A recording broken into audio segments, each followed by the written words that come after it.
Well, thank you for staying with us. We continue with the broadcast. This is News Desk. Even as we continue monitoring the developments that are happening across the border in Uganda, some Ugandans living in Kenya staged demonstrations here in Nairobi demanding the release of Bobi Wine. We will bring you the pictures in a few, but meanwhile, we bring in Sam Mohachi of the International Court of Justice, Kenya. Mohachi, what do you make of the turn of events in Uganda? Thank you. I think we need to look at this from the perspective of the Eastern African community, and the arrest of Honorable Robert Kyagulanyi, I think, is indicative of the manner in which democracy is being conducted in the Eastern African region. And having spoken about the demonstrations, it is true that Ugandans of goodwill have teamed up with to protest the manner in which Honorable Kyagulanyi and the other Honorable Member of Parliament were arrested, subjected to beatings and torture, which contravenes the law, and hundreds of other people who have been arrested following the arrest of Honorable Kyagulanyi. Just to add up on what you've mentioned on the beatings and torture that these members of parliament and other demonstrators have actually faced, is the apology by the military actually a valid reason to forget about this move by Ugandan police forces and the military to actually execute their tough move actually on Ugandans who are demonstrating? What do you think of this? I think what has just been witnessed this afternoon is a step down by the Ugandan authorities by moving him outside the jurisdiction of the court-martial.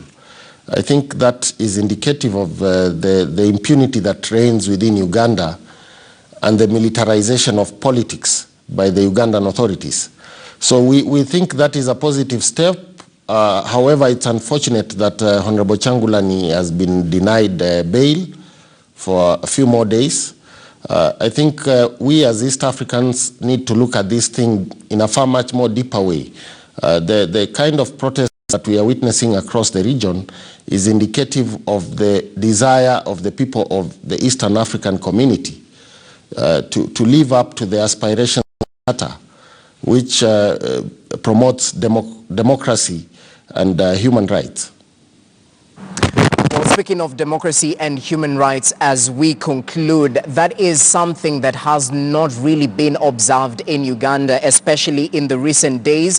We have seen Member of Parliament Kyagulanyi actually being subjected to torture. And perhaps is this something that the East African community should actually look into and pile pressure on the ruling government in Uganda to actually put it behind them?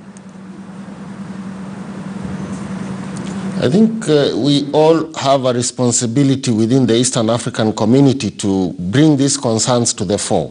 And I think a number of professional bodies, because the total number of people arrested runs close to 400, and we have 2 parliamentarians arrested, and we have a number of journalists who have also been arrested. And this in itself brings to the fore the restrictions that do persist within Uganda in actualizing the spirit of democracy. Well, speaking of democracy, the press is a fundamental part of democracy in whichever country, especially Uganda. Perhaps a pointer on what we should actually do as members of the press to make sure that we cover the events live and actually shed light on the particular things that are occurring in Uganda.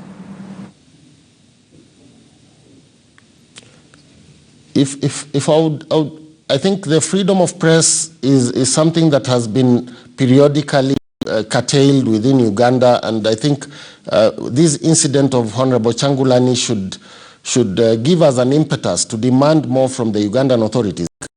They, being members of the East African community, have to also promote the ideals of the East African community. I think the journalists the Ugandan authorities need to account for what has transpired. In however, as much as it might look as if it is an easy way out of setting free from the court-martial Honorable Kyagulanyi, there are a number of violations that have taken place. He has been held incommunicado. His family has been denied access to him. His lawyers have been routinely harassed. And I think these are issues that as a body of jurists we condemn in the strongest terms possible and demand that Honorable Kyagulanyi should unconditionally be released.